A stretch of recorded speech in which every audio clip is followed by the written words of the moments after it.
हाय guys, आज हम my disciples are female demon के एपिसोड नंबर 35 को स्टार्ट करने वाले हैं। उससे पहले जिसने ही मेरा एपिसोड नंबर 34 को नहीं देखा है, पहले जाके वो देखिए। Thank you. स्टोरी के स्टार्टिंग में हम देखते हैं बंदे को जो कि डेमन एम्परर को एल्डर मुंह समझ के बोलता है, एल्डर आप उस सीक्रेट फॉरेस्ट इतनी जल्दी कैसे लौट आए। फिर ये चीज सुनकर डेमन एम्परर घबरा जाता है और वो मन में बोलता है, मैं अपने लक्ष्य के बहुत ज्यादा करीब हूँ। मैं इतनी दूर आकर यहाँ पर ऐसे गिव अप नहीं कर सकता। इसके लिए मुझे होली किंग को ही क्यों ना बेवकूफ बनाना पड़े, मैं ये करूंगा। फिर डेमन एम्परर उस आदमी से बोलता है, तुम यहाँ पर क्या कर रहे हो इतनी देर से। फिर तभी वो बंदा अपने हाथों में एक स्क्रोल को दिखाते हुए बोलता है, मैंने 100 ईयर से मेरिट पॉइंट को जमा किया है इस हाउडी पुल में जाने के लिए। सो फाइनली मेरे पास इतने मेरिट पॉइंट है कि मैं वहाँ पर जाकर अपना प्रैक्टिस कर सकूं उस हाउडी पुल में। ऐसा कर पाना मेरे लिए बहुत ज्यादा हार्ड था, लेकिन मैंने फाइनली ये कर लिया। सो आज मैं यहाँ पर आया हूँ उस हाउडी पुल में जाने के लिए। फिर ये चीज सुनकर डेमन एम्परर मन में सोचता है, क्या वाकई हाउडी पुल इतना ज्यादा एक्सपेंसिव है। उसके अंदर एक दिन बिताने के लिए इस बंदे ने 100 ईयर तक मेरिट पॉइंट को जमा किया है। यह तो मेरे लिए बहुत अच्छी बात है, क्योंकि इसी का हेल्प लेके मैं उस हाउडी पुल में जा सकता हूँ। फिर डेमन एम्परर उस बंदे से बोलता है, हाँ तो ये तो तुम्हारे लिए बहुत अच्छी बात है, तुम जाओ उस हाउडी पुल में और बहुत अच्छे से कल्टीवेट करो। फिर यह बात सुनकर वो बंदा भी थोड़ा चौंक जाता है और वो मन में बोलता है,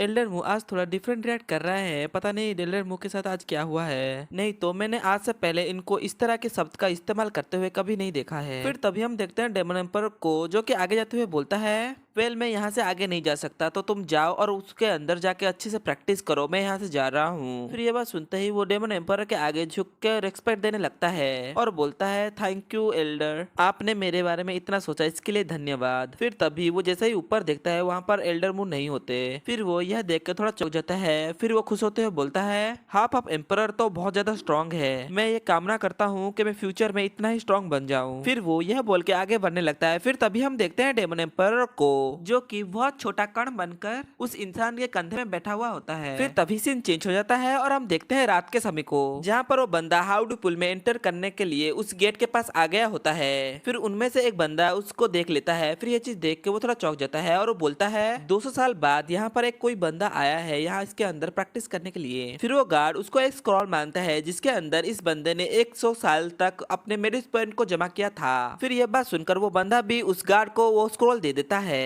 फिर वो गार्ड यह चेक करता है कि इसके पास एनफ मेरिट पॉइंट है या नहीं। फिर वो यह चेक करने के बाद बोलता है, फिर वो गार्ड बोलता है, मैंने तुम्हारा मेरिट पॉइंट को चेक किया है, तुम्हारे पास एनफ मेरिट पॉइंट है कि तुम हाउडी पुल में जा सको, क्योंकि तुम्हारे पास एनफ मेरिट पॉइंट है, तो इसी वजह से तुम क्वालिफाइड हो हाउडी पुल में जाने के लिए। फिर यह बोल के वो अपने एनर्जी से कुछ करने लगते हैं। फिर उसके बाद उसको हाउडी पुल में जाने देते हैं। फिर जैसे ही वो अंदर जाता है वो देखता है वहाँ पर एक बहुत बड़ा पुल है जिसके अंदर बहुत ज्यादा स्पिरिचुअल एनर्जी है। फिर वो उसी के किनारे अपने कपड़े को उतारते हुए बोलता है, मेरे लिए यह मोमेंट बहुत ज्यादा प्रीशियस है, क्योंकि मैंने इसके लिए बहुत ज्यादा मेहनत की है, सो इस वजह से मैं अपना एक भी सेकंड को वेस्ट नहीं कर सकता।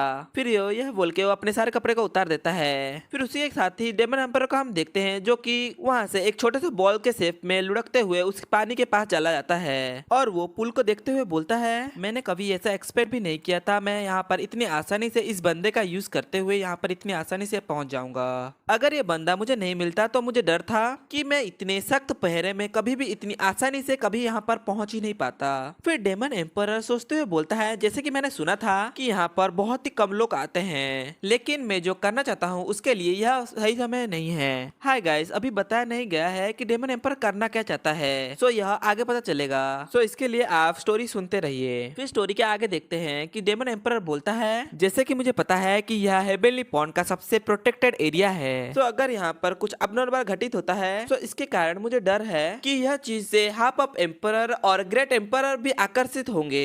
फिर ऐसे ही एक दिन बीत गया होता है। फिर तभी हम देखते हैं उन दोनों गार्ड में से एक गार्ड अंदर आते हुए बोलता है, आपका समय यहाँ पर समाप्त हो चुका है, अब आप यहाँ से जा सकते हैं। फिर यह बात सुनते ही वो बंदा भी बोलता है, ओके ठीक है मैं यहाँ से जा रहा हूँ। फिर यह चीज बोल के वो अपने कपड़े को उठाने लगता है और वो अपने कपड़े को पहन के वहाँ से चला जाता है। उसके जाने के बाद हम देखते हैं बहुत सारे गार्ड वहाँ पर आकर चेक करने लगते हैं कि यहाँ पर और कोई तो नहीं है इसके अलावा।